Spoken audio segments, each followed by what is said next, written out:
Welcome back to Guardians of Gaia on Cape Town TV, Channel 263. I'm Megan Edwards. Water and sanitation are massive issues in Cape Town and South Africa. A 2018 TIP study found that only 1 in 4 households in the country have satisfactory sanitation services, and less than half have satisfactory water services. This, in essence, is a national human rights issue, a sanitation epidemic. The National Department of Water and Sanitation and the City of Cape Town took us to Philippi, where we talked with the Philippi Development Forum. We saw how lots of sewage water is spilling out into the streets. From the pump station there, the acting provincial head of the Department of Water and Sanitation, Ms. Hene, talked about how vandalism contributes to sanitation issues. Residents in a number of areas in Gauteng have been queuing for water from early this morning. There's no more sewer conveyance services available now. State-of-the-art equipment. A lot of the equipment is imported from overseas. Residents forced to provide for themselves by walking longer distances. This is a very serious issue. An explosion at the Palmeet pump station has caused disruptions in parts of Johannesburg, Pretoria and Ekurhuleni.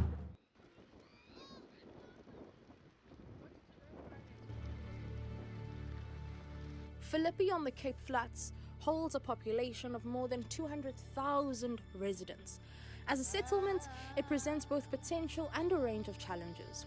It is strategically located in close proximity to transport nodes and economic opportunities, such as the Cape Town International Airport, the Philippi Industrial Area, and the Philippi Horticultural Area. Yet, it still faces serious development challenges in the form of poverty, unemployment, overcrowding, food insecurity, crime, exposure to environmental hazards such as flooding and fires, as well as sewage and sanitation issues due to vandalism. In severe cases, sewage spills into the streets and even the homes of community members. On a windy afternoon, we visited a pump station in Philippi that had been vandalized. This had left sewage to emerge on the streets of Philippi, dismantling the integrity of the people who call this area home. Pump station was broken into earlier this year. As you can see here, it's open. Normally we have covers on these because this is where the pumps are. So when they broke in, they took the covers, they damaged the panel. As you can see, we've fitted a new one. You can see here the old one was here, now we've got the new one. The panel supplies power to the pumps so that the pumps can do what they should be doing, which is pumping sewer and moving it to the next destination. So they damaged the control panel. They removed cables. These are new cables that we've just reinstalled. They damaged the meter box. So we've had to have a new meter box installed.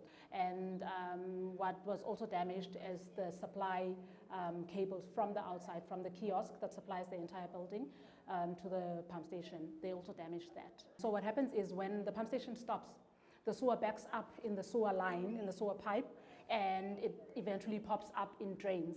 So that's why you have sewer in the streets, because it's not being taken away to where it's supposed to be, because the pump station is not working. So the pump station is supposed to lift it and move it to the next destination. My name is Bonnie Swayene. I work for the National Department of Water and Sanitation. I'm the acting provincial head in the Western Cape. We are at Philippi West Pump Station. This is one of the pump stations that have been vandalized around the city. As government officials, we are concerned about vandalism.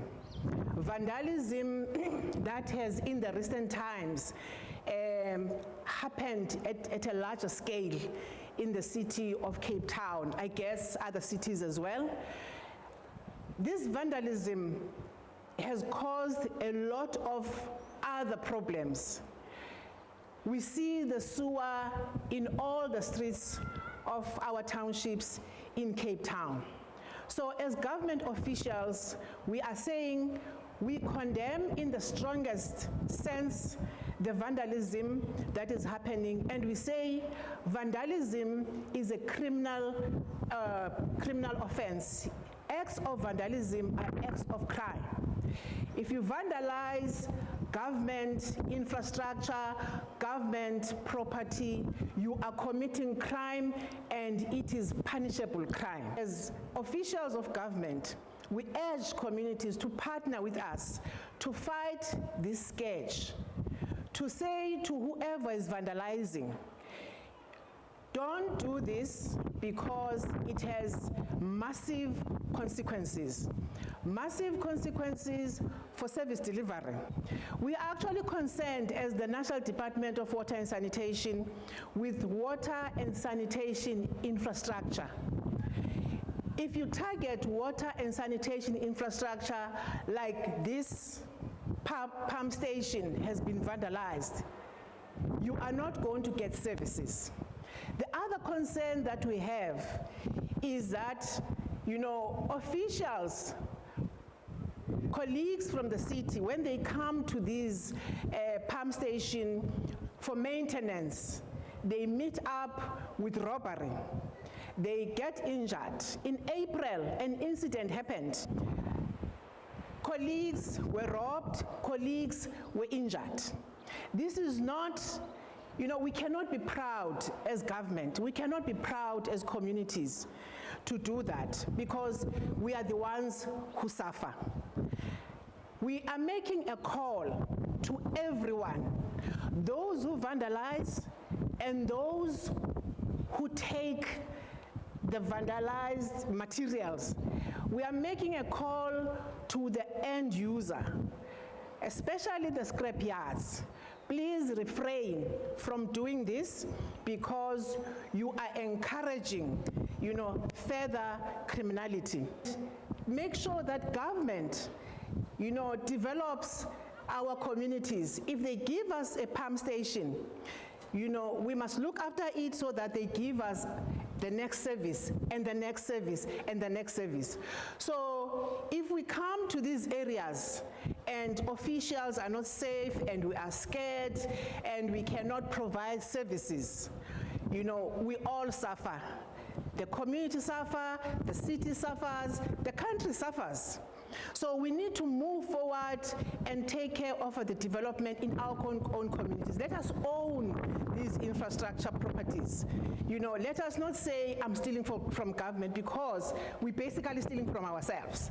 We urge then communities to please hold hands with government. We urge communities to please respect ourselves, respect communities. We urge you to make a call to other community members. We urge the leaders of communities, Philippi Community Development Forum, and other forums in different communities, in Mitchell's Plain, in Danun, in Kailicha. Please, let's hold hands. These are happening here. You are leaders who are supposed to look after communities. If you look after communities, you look after government property. I know that is just small elements in communities who are doing this. We are bigger than people who are vandalizing. Let us, get together, do something, and call on government to come and help us to prevent the scourge of vandalism. So now we are looking at replacing the electrical fencing part of the fence, because the fence is still intact. We will be replacing the electrical fencing and then barbed wire. And we will be installing cameras to have a constant monitoring on the building. We have put guards on site, so we've got security guards on site. We usually had 2 at night, but now we've upped it to 4 at night, as we have found that they are also vulnerable to, they also targets, when there's just few of them. So yeah. So there's a dog outside as well? There's a dog as well, yes.